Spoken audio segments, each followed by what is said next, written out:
Exclusive.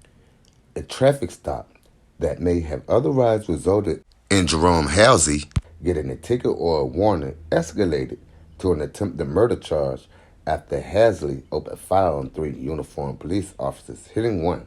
But a defense attorney argued the Inglewood shooting unfolded because Halsey did not realize he was being pursued by police officers, and it was not clear if the officers activated the emergency lights on their unmarked SUV before boxing him into an alley, approaching him with their guns unholstered.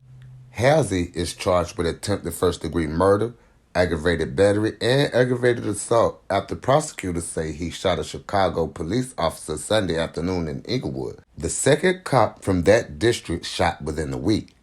Halsey, who also was shot during the confrontation, did not attend a bond hearing Tuesday because he was still in the hospital at Advocate Christ Medical Center, being treated for his gunshot wounds to his left chest and right thigh. Cook County Judge Charles Beach ordered him held on bond, setting it to a ransom of $1 million, saying Halsey showed a certain disregard for the sanctity of life, but he did not want to deny bail until Halsey could appear in court. The shooting occurred around 2 p.m. Sunday in the 6900 block of South Sangamon Street. 3 uniformed 7th District police officers on patrol in an unmarked SUV began following Halsey after seeing through the squad car's side mirror that his brake lights were not working. After making a U-turn to get behind the defendant's car, the officers followed Halsey as he continued to drive at a high speed before turning onto Sangamon. The officers allegedly watched Halsey's car swerve from the driving lane into the parking lane as he drove down Sangamon before cornering himself in a dead-end alley. Halsey then attempted to back out of the alley, but was blocked by the police. The officers got out of the SUV with their weapons unholstered due to the defendant's behavior. One officer approached Halsey's car on the driver's side with his left hand up and his gun in the other, but prosecutors said that the officer was not holding his gun in any sort of threatening manner. The other 2 officers approached the car on the passenger side. Halsey allegedly turns his head to look through the window on the driver's side before opening the door and firing directly at the officer standing within feet of his car. His intent was truly clear at that point, prosecutors said. The wounded officer staggered backwards and was able to fire back at the defendant as he was running for cover to his car.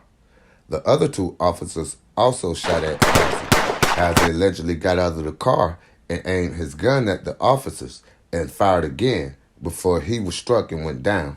The wounded officer's partner drove him to University of Chicago Medical Center where he was recovering in serious but stable condition. Halsey's defense attorney said his client acted in self-defense and feared for his safety when the unmarked police SUV covered him in the alley.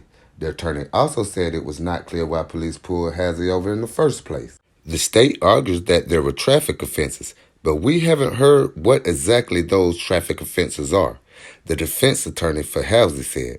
The police report does state erratic driving, but that's not a criminal charge or a traffic violation that I'm aware of. The attorney also questioned the officers' claim they spotted the taillight on Halsey's car not working through the side mirror. The defense said, if my client wasn't aware these are police officers, but just an SUV of 3 people occupying it, following him into an alley, getting out with their weapons drawn, I will argue that the proof is not evident.